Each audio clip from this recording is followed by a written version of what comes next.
साथियों नमस्कार। हम लोग ये चैप्टर 4 है जो कि काफ़ी इम्पोर्टेंट है, क्योंकि मशरूम है तो कुछ गलतियां होंगी आपसे तो बीमारियां भी आएंगी, गलतियां नहीं होंगी तो बीमारियां भी नहीं आएंगी। है मतलब कि मेथड ही किंग है ना। अगर मेथड आप फॉलो करते हैं तो बीमारियां नहीं आएंगी, लेकिन अगर आई तो क्या करेंगे आप, कैसे पहचानेंगे बीमारियों को।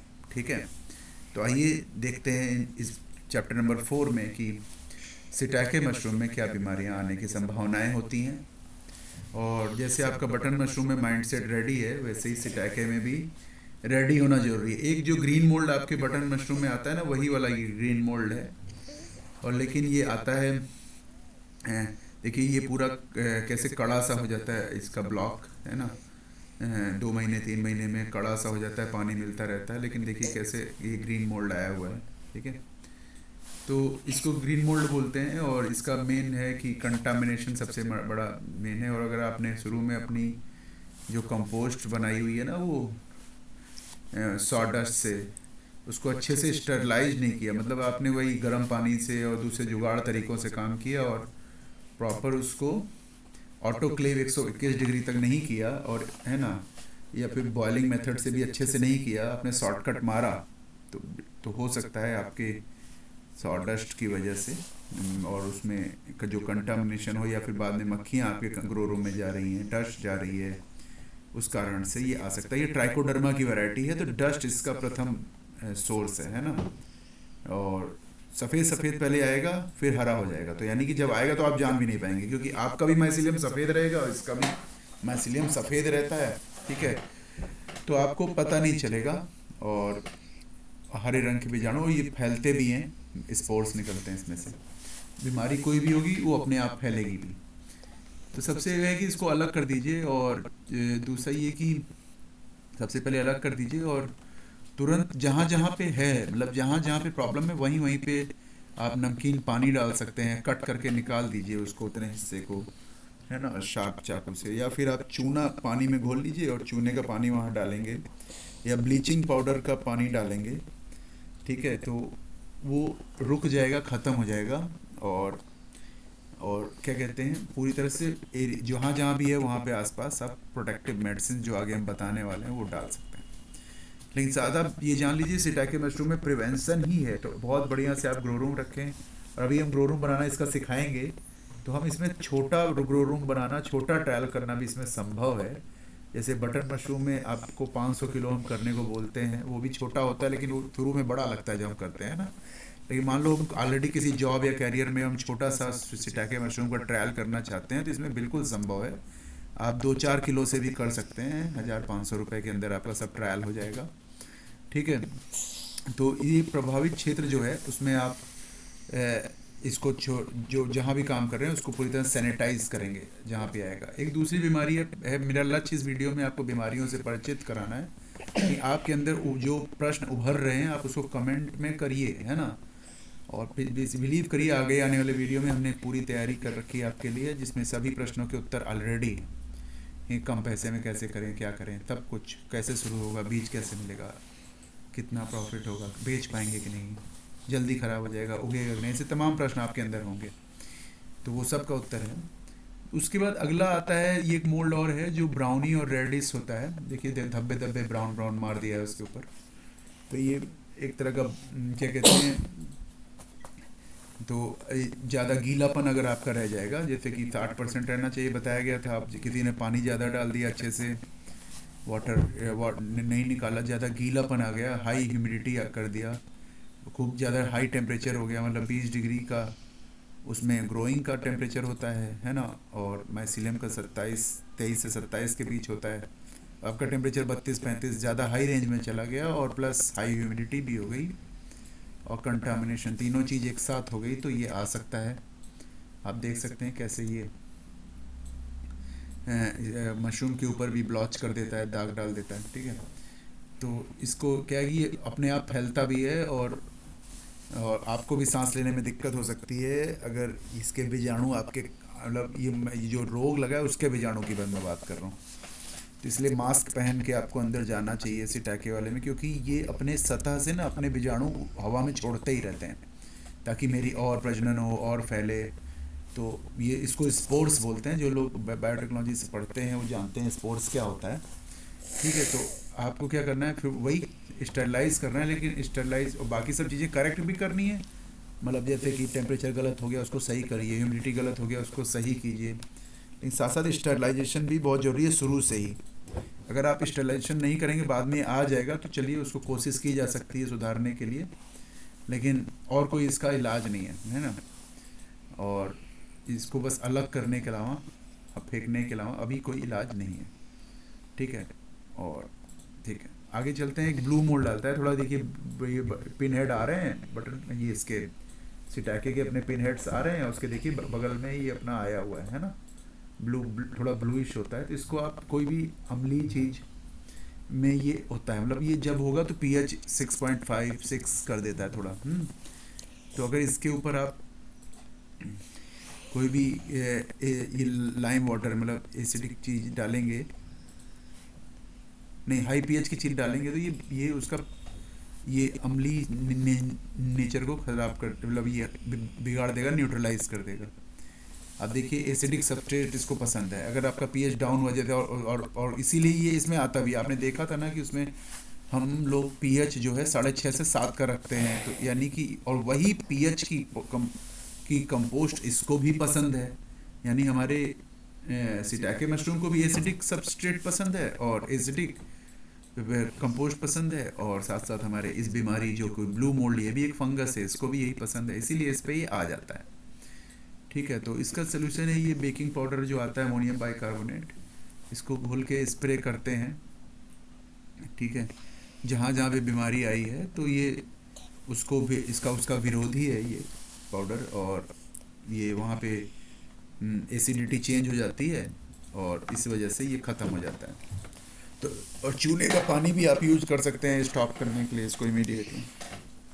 ठीक है, तो ये वाली बीमारी का तो इलाज है, लेकिन 2 नंबर जो बीमारी हमने बताई इसका कोई सही इलाज नहीं है अभी। ठीक है, तो ये इसके अलावा अब आगे और भी आपको सावधानियां रखनी है दूसरे प्रकार की बीमारियों से बचने के लिए, तो उसकी बात मैं करता हूँ कि आप बीमारियों से बचें कैसे। इक्का दुक्का और भी हैं जो मोल्ड आते हैं, लेकिन वो उतनी मेजर मात्रा में नहीं आते आगे, लेकिन आपको बताया जाएगा पेस्ट कंट्रोल और दूसरे लेक्चर्स में, वो छूटेगा कुछ भी नहीं। तो ये एक्चुअली क्या है कि जो बैग आपके पास है उसका स्टरलाइजेशन अच्छे से होना चाहिए, और दूसरा जब आप बीज डाल रहे हैं तो बीज डालते समय कंटामिनेशन नहीं होती तो होना चाहिए। इसमें पैटर्न ये है कि अगर ऊपर से आपके बीज डालते समय गलती हुई है तो पहले रोग ऊपर फैलेगा, अगर बॉटम और साइड में फैल रहा है तो इसका मतलब बैग के अंदर कहीं छेद है जिससे गंदी हवा अंदर जा रही है और उस हवा में जो बैक्टीरिया फंगस है उससे फैल रहा है।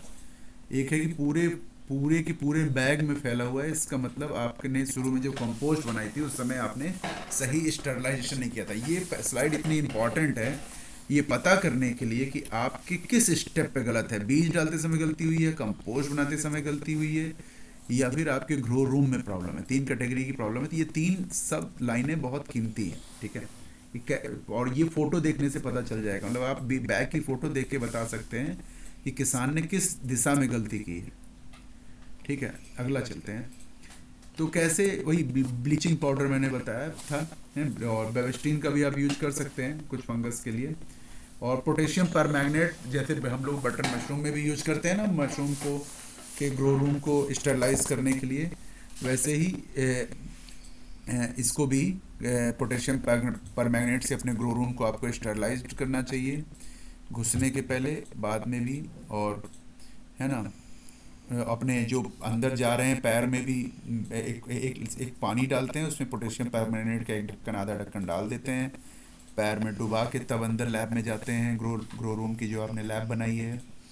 ठीक है, तो बहुत सावधानी रखनी होती है, साफ़ सफाई के साथ जाएं। अगर आप अपने पैरों में गंदगी मिट्टी पोत के अंदर जा रहे हैं, बिलीव करिए वो आपके मशरूम तक पहुंच ही जाएगी। ठीक है, क्योंकि स्पोर्स के माध्यम से, मक्खी और एयर फ्लो के माध्यम से। तो फिजिकल कंट्रोल में कुकआउट करना बहुत ज़रूरी है। कुकआउट मतलब कमरे में 70 डिग्री की भाप आप फैला दें, और या फिर KMnO4 से भी करें। दूसरा, जब आपको याद होगा कि मैंने तीसरे और दूसरे दोनों दूसरे और तीसरे लेक्चर में बताया था आपको कि कोल्ड शॉक दिया जाता है ना, उसको ठंडा दिया जाता है, तो उसको बर्फ़ के पानी से देते हैं। तो उसमें आपका ऐसा ना हो कि ड्रम हम गंदा है, बर्फ़ गंदी है, गंदे हाथ से बर्फ़ आए और गंदे पानी में ही आपने उसको कोल्ड शॉक दे दिया, तो फिर तो कंटामिनेशन हो जाएगा ना। कोल्ड शॉक में भी सबसे ज़्यादा गलती करते हैं। तो बीजाई के समय गलती होती है, स्टेरलाइजेशन के समय गलती होती है, ग्रो रूम में होती है, कोल्ड शॉक के समय होती है। तो बेटर है कोल्ड शॉक आप अगर वो वाले मेथड से दीजिए जो हमने मिस्टिंग सिस्टम वाले मेथड से दीजिए, या फिर कोल्डिंग में कर रहे हैं आप तो ड्रम्स को पूरी तरह से क्लीन रखिए और ग्लव्स पहनिए, और ये सारी सावधानी आपको रखनी होगी। और जब आप पहला प्रैक्टिकल करेंगे तो आपको रियलाइज़ हो जाएगा सब।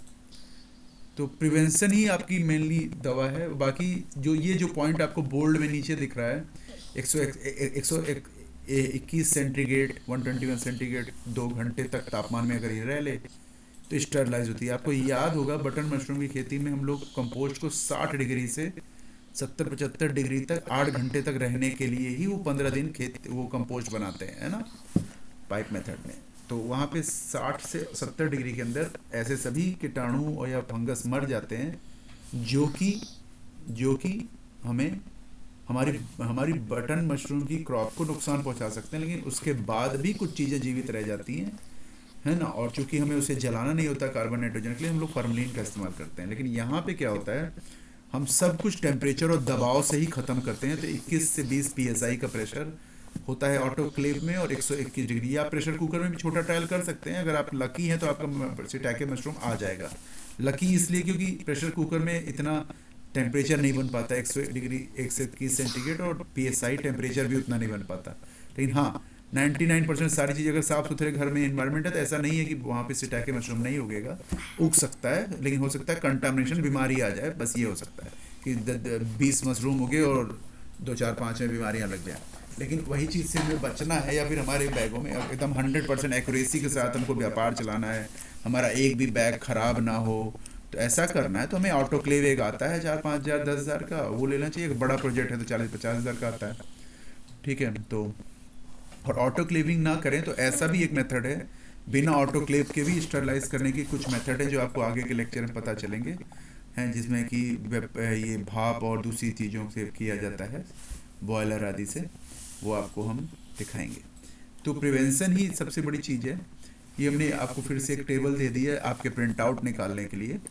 वो जो बीमारियाँ हमने पहले बताई, green mould, orange bread mould, black pin mould और ब्राउन प्लास्टर मोल्ड, ये आपके उसमें भी आता है। आपको याद होगा कि बटन मशरूम के जो बीमारियों का मैंने लेक्चर दिया है आपको, उसमें जो डिटेल्स हैं वहाँ पे भी आता है। और ये pH ज़्यादा होने पे ही आता है, याद करिए। उसमें मैं जिप्सम का पानी डलवाता हूँ ना, जिप्सम का पाउडर। देखिए यहाँ पे भी वही तरीका है, add gypsum to the mix of buffer pH, reduce water frequency. पानी कम दीजिए, जिप्सम थोड़ा पाउडर डालिए या जिप्सम का, तो उससे फ़ायदा ये होता है कि ब्राउन प्लास्टर मोल्ड ख़त्म हो जाएगा। तो यानी सेम तरीका है। फ्रेश एयर बढ़ा दीजिए, ये बाकी चीज़ तो मैं बता चुका हूँ, ठीक है। तो एक ये चेकलिस्ट मैं आपको दे रहा हूँ, इसको आप प्रिंट निकाल सकते हैं।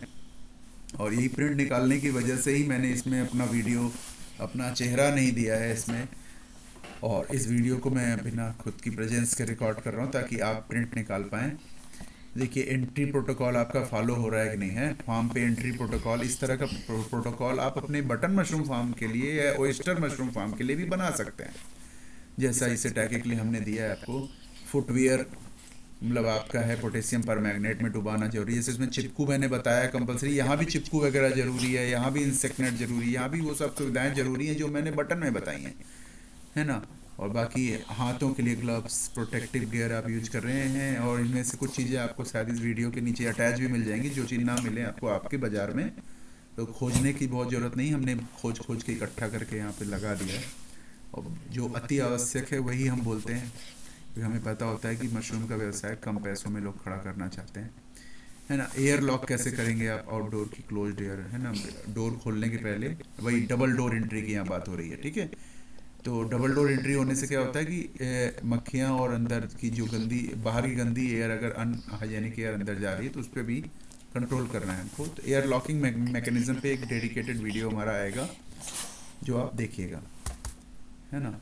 और दूसरा आपको टेम्परेचर, ह्यूमिडिटी, वेंटिलेशन और वाटर क्वालिटी के लिए TDS मीटर आपके पास होना चाहिए, pH मीटर होना चाहिए, है ना। वाटर का pH अगर गलत है तो pH करेक्शंस के लिए आपके पास कोई एसिड या फिर साइट्रिक एसिड ऐसा कुछ होना चाहिए, ठीक है, और टेम्परेचर और ह्यूमिडिटी आपको दोनों रिकॉर्ड करनी है। जो इसके लिए डेडिकेटेड 23 से 27 का माइसिलियम ग्रोथ का टेम्परेचर बताया गया है डीएनए के उसके स्ट्रेन के आधार पे। इसका एक डेडिकेटेड लेक्चर ऑलरेडी प्लान्ड है जो कि कल परसों में अपलोड होगा स्ट्रेन के बारे में।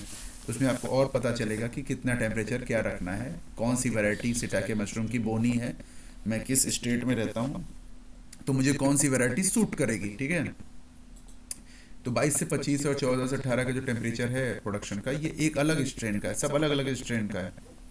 तो रेंज ये बदलती है। अगर हम बीज के वैरायटी, जैसे बटन मशरूम में भी कई वैरायटी है ना, कि मैंने बताता हूँ कि समर वाली है और नॉर्मल वाली जो आप लोग बोते हैं, ऐसे इसमें भी है। ठीक है, तो फ्रेश एयर एक्सचेंज जो है,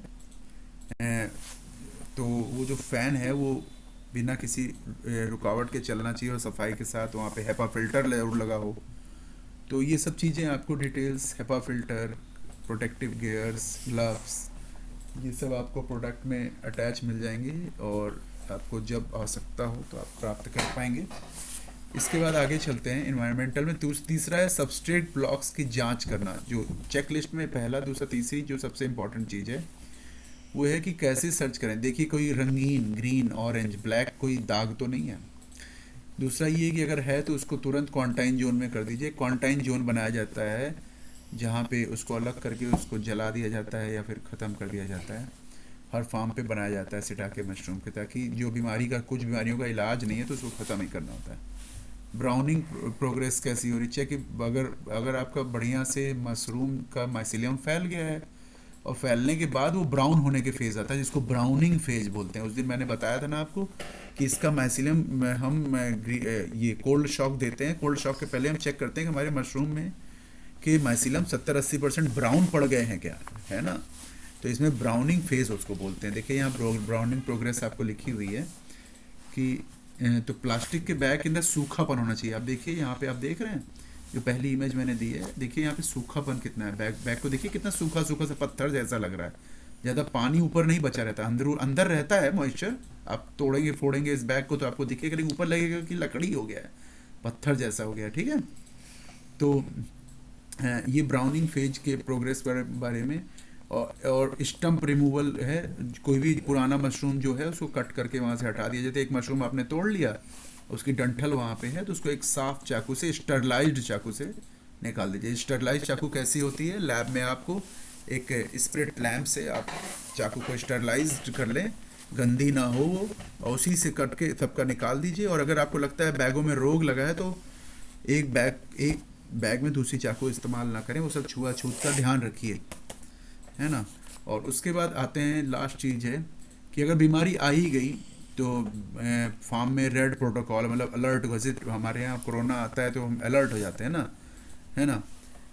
तो अगर आपके 5% बैग में आ गया है तो तुरंत सबसे पहले आपको सिंचाई बंद कर देनी चाहिए, क्योंकि जब आप सिंचाई करते हैं तो उसके स्पोर्स और हवा में उड़ उड़ के दूसरे बैगों पे जाते हैं। दूसरा, रूम को सील कर देना चाहिए, क्योंकि अब वो रूम से दूसरे रूम में फैलेगा, खतरा आ गया आपकी क्रॉप पे। और तुरंत उसके सोर्स को खोल के चेक, या फिर आपकी बीज जो आप लाए हैं बीज में तो नहीं है और कहाँ पे है, उस रोग को तुरंत मारना चाहिए। ठीक है, तो ये एक तरह का सीरियस, साफ़ सुथरी लैब और डिसिप्लिन इन्वायरमेंट में है। जिस तरह से ज़मीन पे भी लोग बटन मशरूम की कंपोस्ट बना के, और जिस तरीके से बटन मशरूम में लापरवाही पूर्वक खेती करने से भी बटन मशरूम प्राप्त हो जाता है, सिटाके मशरूम में माफ़ी उतनी नहीं है, इज्जतदार तरीके से करना पड़ेगा। और इसीलिए मैं आपको इसका ग्रो रूम भी बनाना दिखाएंगे, कैसे इसका इंफ्रास्ट्रक्चर सेट किया जाता है। इसकी एक इंफ्रास्ट्रक्चर की जो स्लाइड है वो आपको छोटे से लेके बड़ा तक, छोटा ट्रायल से लेके बड़े ट्रायल तक, और कैसे करना है वो आपको मिलेगी। ठीक है, तो इंफ्रास्ट्रक्चर की स्लाइड्स भी आपको मिलेंगी, बाकी और भी बहुत सारे प्लान लेक्चर्स हैं। ठीक है, तो डीप क्लीनिंग कैसे करनी है, इस एक एक टॉपिक पे डिटेल्ड वीडियोस भी आएंगे। तो ये सीरीज चलती रहेगी। ब्राउनिंग प्रोग्रेस को कैसे ऑब्जर्व करें, ब्राउनिंग प्रोसेस, क्या ब्राउनिंग प्रोग्रेस हो गई या नहीं हो गई, दोनों में डू एंड डोंट्स, वो सब आपको पता चलेंगे। ठीक है, कंटामिनेशन सर्च कैसे होगा। ठीक है, प्रोटेक्टिव गियर्स कौन कौन से लगते हैं, एयर लॉकिंग मैकेनिज़्म अपने यहाँ कैसे बनवाएं, ये सब जानना पड़ेगा आपको। ठीक है, तो आगे हम इस चीज़ के बारे में जानेंगे। ये बीमारियों वाला लेक्चर बहुत ज़्यादा इन्फॉर्मेटिव होता है हर मशरूम की फार्मिंग में, और इससे ही आगे का प्लान निर्धारित होता है। दूसरा ये कि क्लीन वेस्ट मैनेजमेंट भी आपको करना है। फ्लोर में 1% ब्लीचिंग पाउडर पानी में डलवा के वो वहाँ पे डेली कमरे में वहाँ पे वो वाइपिंग करनी पड़ेगी। आप लोग छोटा वाला रोबोट भी, अगर आपको लेबर की दिक्कत है तो वाइपिंग वाला एक आजकल रोबोट आ गया है 20,000 का बड़े फार्म के लिए, वो ले सकते हैं। और या फिर 2% फार्मलिन से अगर खुद करते हैं तो आप खुद करिए, या फिर स्टाफ कर रहा है तो उसको बताइए अच्छे से कि छूना नहीं है।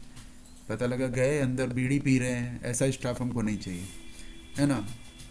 कोई पानी वानी अगर वहाँ नीचे रिस गया है स्प्रे के कारण, वो सब वाइप करके, और मक्खियाँ वगैरह नहीं बैठनी चाहिए वहाँ पे, बैक्टीरिया ना आए। ब्लीचिंग पाउडर और फॉर्मलिन का इसका पोछा लगेगा, है ना, और पोछा साफ कपड़े से लगेगा। जैसे एक बायोटेक्नोलॉजी लैब साफ रखी जाती है ना, उतना साफ होता है सिटाके का ग्रो रूम। हम आपको कल कुछ फ़ोटोज़ दिखाएंगे, है ना, हमारे कुछ फार्म्स हैं जिनके हम चल रही ऑलरेडी फार्मिंग वहाँ से, है ना।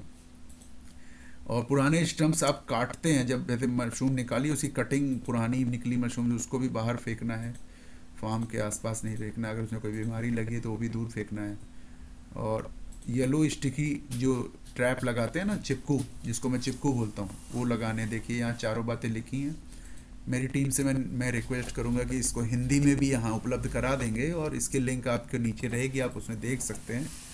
और यहाँ इंग्लिश में तो है ही उपलब्ध, कोशिश रहती है हमारी हिंदी इंग्लिश दोनों में हम करा दें। और डीप क्लीनिंग टास्क भी होगा, स्क्रबिंग, क्लीनिंग, वाल फॉगिंग, ये सारे मतलब फार्म के आसपास धूल जम रही है, जाले जम रहे हैं, फंगस का जितना सोर्स है आपको एक मतलब एक पूरा क्लीन जोन होता है। मैं आपको कैसे बताऊं, फार्म में क्लीन जोन होता है तो उसकी फ़ोटोग्राफ कल आप जब देखेंगे अभी, और हम आगे के वीडियोस में जब इंफ्रास्ट्रक्चर का वीडियो देंगे ना, उसमें आपको सब दिखेगा, ठीक है। तो आज ये था कि आपके माइंडसेट रखना, आपको इन्फॉर्मेटिव बनाना, दवाइयाँ, और आपको ये लगे कि पता चल जाए कि सिटाके मशरूम की फार्मिंग में हमें सावधानियाँ रखनी होती हैं और किस लेवल का होता है। और इतनी सावधानी बटन में भी रखी जाती है ना। लेकिन बटन में हमने ऐसे मेथड ढूंढ लिए हैं कि आप कोई गलती कर दे तो हम उसको बचा लेते हैं, कई बार तरीके ढूंढ लिए हैं, लेकिन सिटाके में जो बीमारियाँ आती हैं उसमें कुछ के इलाज ही नहीं है, ठीक है। तो बचाव ही इलाज है। तो हाइप करिए इस वीडियो को, और सिटाके की तैयारी में लग जाइए। इस जनवरी फरवरी से सबको सिटाके करना है, ठीक है। और चैनल पे बने रहिए, और नए नए अपडेट्स आ रहे हैं, उनका ध्यान रखिए। जय श्री राम।